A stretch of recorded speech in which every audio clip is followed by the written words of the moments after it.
IPL is turning a year older. Yes, it's being played for the 16th time in its history. It's world's number one T20 league played around the world. So let me start by analyzing all the teams. Let's first start with the men in yellow. The whistleblower army is ready to roar again in Chepok's fortress. So the Chennai Super Kings made a very big buy in their auction. They were desperate for an all-rounder and they went after Jason Holder, Sam Curran and finally Ben Stokes came. They just bid twice and the pair was sold for 15.25 crores to the Chennai Super Kings. That made a very big difference in the context for the Super Kings. With analyzing the team, so they have a very good opening combination.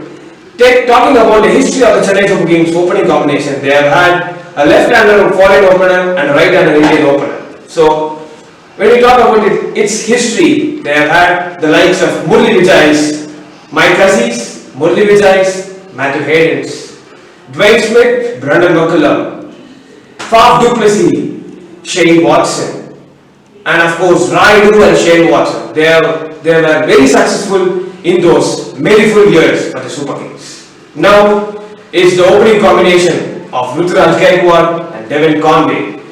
He is almost like a Michael Hussey, as I may say so.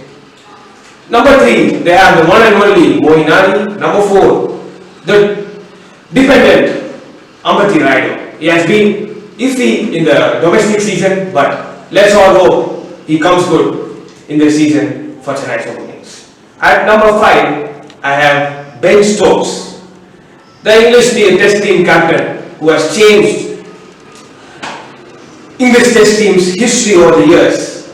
Over the past year, to be frank, he has changed the whole way the Test cricket should be played. He brings in the leadership quality and of course the fire in him is almost impeccable. At number 6, the one and only, the captain wicketkeeper Mahendra Singh Dhoni, then followed by Ravindra Jadeja, and of course we have the Deepak Chahars, Simarjit Singh. Unfortunately, Mukesh Chaudhary had to miss this season. He's ruled out of the season. So Simarjit Singh comes into the party along with Tushar Deshpande and Manish Tiksana. The only problem with the Chennai Super Kings is that dead bowling. Dead bowling is a cause of concern when it comes to away games. In Chepok, they are unbeatable, but in away games, someone should step up, and therefore they have bought the likes of Sisanda Magala and Dwayne Pretorius. They should come into the party and take some and restrict some runs in the death overs.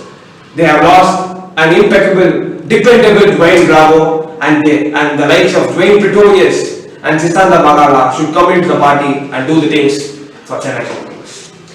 That is the only cause of concern for the Super Kings, and IPL has introduced a new rule called as the impact player, which can be announced after the start of the play. So the players who can be considered as an options for impact player is Shivam Dubey, Prashant Solanki, etc. etc. These two are the main players when it comes to impact players. Now let me go on talking about the Marine Drive. The Marine Drive, Mumbai Indians. Yes, they got some beautiful buys, but I thought they cannot get a combination right with the likes of, because they have got a Cameron Green in the mix, which makes things even harder to get a right combination for them. I thought the playing 11 is a bit confused, if I may say so. So Rohit Sharma should open with Cameron Green. He has only, in the few T20s he has played for Australia, he has opened the innings. So we have more track record when it comes to his middle order skills batting. So number 3, goes number 1 T20 batter, T20 international batter, according to me, this guy, Surya Kumar Yadav. Then comes Ishan Kishan, Tilak Verma, Tim David, the Singaporean who has now turned his nationality into Australia. Then number 7, the off spinner, the young off spinner in Hrithik Shokeen Number 8, Ramandeep Singh. Number 9, Jofra Archer, who is coming back from an injury. Then number 10, the left-arm seamer, the Australian Jason Behrendorff. Number 11, Kumar Kartikeya. The left-arm Chinaman, the left-arm orthodox. He can bowl both. So the only cause of concern for me is the dead bowling and picking the right combination, because they have the likes of Tim David, Devon Bridges, Tristan Stubbs, and now they have bought for 17.25 crores the big man in Cameron Green. That is the main cause of concern for me, because they have truckload of beautiful overseas players, but how they can fit into the playing level. That is the most important thing when it comes to Mumbai Indians, and they are more dependent on Hrithik Shokeen and Ramandeep Singh. They should play the role of Krunal Pandya and Hardik Pandya, who did those roles back in those years, back in those very beautiful years for Mumbai Indians, and they are very dependent on Ramandeep Singh and Hrithik Shokeen. Then look at Kolkata Knight Riders. Before the start of the season, there was breaking news coming in. Their captain, the dependable Shreyas Iyer, is almost ruled out of the tournament due to a recurring back injury. So they have made a beautiful trade coming into the auction. They brought in players like Ramanullah Gurbass for 20 lakhs, and of course their former player, the dead bowler, the New Zealander in Lockie Ferguson. Let me talk about their team now. Venkatesh Iyer, Narayan Jagdeesan, number 3 Shakib Al Hasan, number 4 Nitish Rana, number 5 Rinku Singh. Then comes Andre Russell, who has been a bit iffy in the past 14 to 18 months. Then number 7 Sunil Narayan, number 8 Shardul Thakur, a biggest trade that they did for 10.25 crores from the Delhi Capitals. Number 9 Umesh Yadav, number 10 Lockie Ferguson, number 11 Varun Chakravarti. This is their playing 11. This team is difficult to make it to the playoffs, because they have players who are coming back from injury. They have players who have not been having game time, especially the likes of Varun Chakravarti, Shardul Thakur for that matter. Then those players, some players have not been in best of their form. The likes of Sunil Narayan, Shardul Thakur, Andre Russell, Venkatesh Iyer is also coming back from injury. They have also lost a very good captain, an astute captain in Shreyas Iyer. So that can make a big difference when it comes to KKR. So that is the only cause of concern. But of course, they have roped in Nitish Rana as the skipper. Moving on from the Knight Riders, let's go to the dark horse of this IPL. I have considered this team as a dark horse. The Sunrisers of Hyderabad, playing their home matches, back to their home games, home matches in the Uppal Stadium in Hyderabad. So they have got some beautiful buys before this auction. They have roped in Aiden Markham as their captain, who captained their team in the SA20 League in South Africa and brought the trophy home. South African League. He captained the Sunrisers Eastern Cape, and now he is captaining the Sunrisers of Hyderabad. To open with Mayank Agarwal, the dependable Mayank Agarwal, and of course Abhishek Sharma, the young left-hander who is also a left-arm spinner. Those are very rare commodities to get. An opening batter, more so a left-hander, and of course a left-arm orthodox spinner is a rare commodity in this market. Then number 3 is IPL's greatest, if I may say so, the best number 3 in the past few years, Rahul Tripathi. Then number 4, their captain Aiden Markham. This middle order is very dangerous. Then number 5, the young and upcoming Harry Brook. Then number 6 comes Henry Clausen. Number 7, the very dependable Washington Sundar. Then number 8, Marco Janssen. Number 9, Bhuvneshwar Kumar. Number 10, Umran Malik, and number 11, T. Nataraj. They have got some very strong Indian core. They are one of the very few teams which can play only 3 foreign players, and of course they can use the impact player rule pretty good.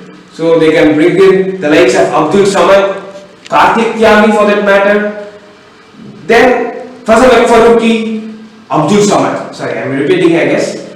Kartik Tyagi, Abdul Rashid, Fadl Faruqi, Mayank Markande, that's it. So they have a strong middle order, if I may say so. Then the only cause of concern is the likes of Bhuvi and Natarajan not having sufficient game time. That is the main reason the bowling attack looks a bit iffy. Then comes Rajasthan Royals. They were finalists in the last edition of IPL. They have a very strong playing 11. They haven't changed much except for bringing in Jason Holder from the auction. So the same team comes here. Josh Butler to open with Yashasvi Jaiswal, Sanju Samson at 3, David Padikkal at 4. Number 5, he was the best finisher for RR last year. In the league, if I may say so, Shimran Hetmar. Number 6, Riyan Parag. Number 7 comes the all-rounder Jason Holder. Number 8, R. Ashwin. Then comes Yuzi Chahal, Trent Bolt, Kuldeep Singh. The only cause of concern is Kuldeep Singh form 2 out of 14 matches in this league. Prasidh Krishna was ruled out of the tournament, so in comes Kuldeep Singh in this playing 11. So they can also use players like Jonu, KM Asif and Navdeep Saini as an impact player. So what can they do when it comes to their bowling? They don't have lack of quality backup bowlers and of course quality, if I may say so, quality Indian players in the bench. That is the only cause of concern.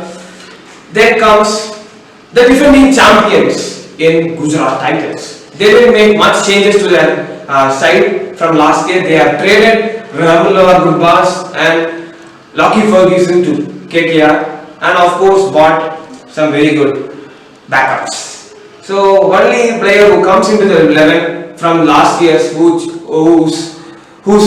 can make a difference from last year is Kane Williamson, who has been brought from the auction today, this year. So Shubman Gill, Vridhiman Saha, Kane Williamson, Hardik Pandya, the best finisher in the league in the past year, best finisher in the T20 leagues around the world in the past year, David Miller. Then comes Rahul Tewatia, Rashid Khan, the very dependable Rashid Khan. They can bring in a Sai Kishore or Shubham Mari depending upon the conditions. Conditions are the king. I repeat, conditions are the king. Then comes the likes of Mohammad Shami, Alzari Joseph and of course Yash Dayal. The only cause of concern for this team is the lack of game time for the likes of Wriddhiman Saha, Yash Dayal and of course that's it for the matter. Then comes the advantages for this team, the form of the India's biggest thing in the future, Shubman Gill. He has been in very good form in the year 2023. That can work in Gujarat's favour in this tournament. And of course, the very dependable Hardik Pandya has been in good nick and a very good captain. He has also captained Team India, which gives him a lot of confidence when it comes to Gujarat Titans. Then comes the team, the Capitals of Delhi, the Delhi Capitals. Of course, a tragic incident happened to their captain last year, and thus he misses this tournament. In comes the captain in David Warner.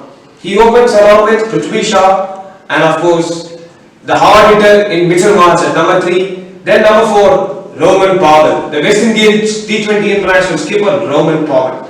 Then comes the wicketkeeper in Sarfraz Khan.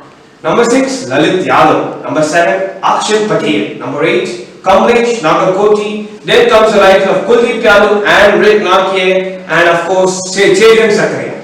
So the only cause of concern for this team is the lack of wicket keepers, full-time wicket keepers, if I may say so. Then the lack of game time for Andrik Nortje, who is coming in from an injury, and of course the left-arm seamer who was in very good form last year, Khalil Ahmed, is not in the best of his health. That is the main issue for this team. So their captain David Warner's form has been iffy. So that's the main reason for Delhi Capitals' outcome in this tournament. Then they can use the players like Yes Dhool, Aman Khan and Ripple Patel as their impact players. Let me move forward to the next team, the Super Giants of Lucknow. Yes, KL Rahul, Quinton de Kock, number 3, Deepak Hooda, of course Nicholas Pooran, who was brought in for a very big bucks in this auction. Then comes Krunal Pandya, Marcus Stoinis, Christopher Gautam, Mark Wood, Avesh Khan, Ravi Bishnoi, JJ Unadkat. Then what is the main cause of concern for this team? The main cause of concern is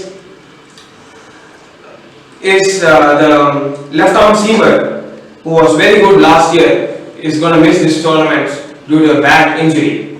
Yes, that was Mohsin Khan. He was very good last year with an economy of 5.96, but this time he is going to be ruled out of the major IPL 2023. Then KL Rahul and Quinton de Kock form is a cause of concern. Then that middle order is looking a bit iffy. The likes of Marcus Stoinis has not been in a good nick. That's the main cause of concern. Except for that, they are well-rounded side.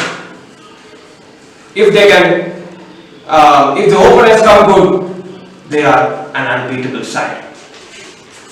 Then the team, the underperformed team in the history of IPL, the Punjab Kings, I feel they are one of the weakest sides in this tournament. With all respects to Punjab Kings. Shikhar Dhawan, the new captain, opens with Prabh Singh. Johnny Bairstow misses this tournament due to the injury. That's a major issue for them. Then comes in Balaga Rajapakse. Then number 4, Liam Livingston, Shah Rukh Khan, Jitesh Sharma. This is the main issue for them. They don't have quality Indian middle order batsmen. That is the main issue for them. Then comes Sam Curran, Harpreet Brar, Kagiso Rabada, Rahul Chahar, the best death bowler, Ashdeep Singh. That is the core playing 11 for Punjab Kings. Then the form of Sam Curran has tapered a bit after T20 World Cup. That is the main issue for them. Liam Livingston is coming back from an injury. Shikhar Dhawan has been left out of the Indian team and he has not got sufficient game time. Then, as I earlier said, that middle order is a cause of concern. Then, I don't have any other options. This team doesn't have any other options according to me for the impact player rule. That is the main issue for them. I see them not going the distance in this cycle. Then comes the bold army, the Bangalore, Royal Challengers of Bangalore. They recently inducted Chris Gayle, Christopher Henry Gayle and Abraham de Villiers as in their Hall of Fame, to be frank, to be perfectly right. They are one of the few teams who have done and inducted their players into the Hall of Fame. So let me talk about that playing 11. Faf du Plessis, Virat Kohli, the captain Faf du Plessis, Virat Kohli number 2. Number 3 comes in Rajat Patidar. The big news coming in from the Indian camp, from the NCA to be precise, is Rajat Patidar is having an injury, heel injury, and might miss the first of the tournament. That is a huge cause of concern when it comes to RCB. Then comes Maxwell. He is also coming from a long injury break, that is due to a freak accident. So his form is a cause of concern. Number 5, Mahipal Longroad, the left hand off spinner, the very good batter in Mahipal Longroad. Then comes very dependable Dinesh Karthik. Then comes Shahbaz Ahmed, followed by Harshad Patel, Wanindu Hazaranga, Mohammad Siraj, George Hazelwood. If George Hazelwood doesn't recover in time, they have a quality left-arm seamer in Reece Topley, who was brought by the RCB in this auction. Then they had the world's number 1 T20 spinner, with T20 bowler to be precise, Wanindu Hazaranga. Yeah. To manage this year, they are playing in Chinnaswamy. That has been a haunting ground, even though they have the home advantage of their fans coming in there. That has been a haunting ground for the RCB. They haven't won many matches there. In the last 3 years, they haven't played a single game in Bangalore. and have qualified for the playoffs. That is a big twist in the tale. Let's see how they go about in the season. Then comes, oh, that's it. The long IPL analysis is done and dusted. Let's see which 4 teams go the distance. Watch out for many videos in this platform. Do like, share and subscribe. Until we meet again, thank you.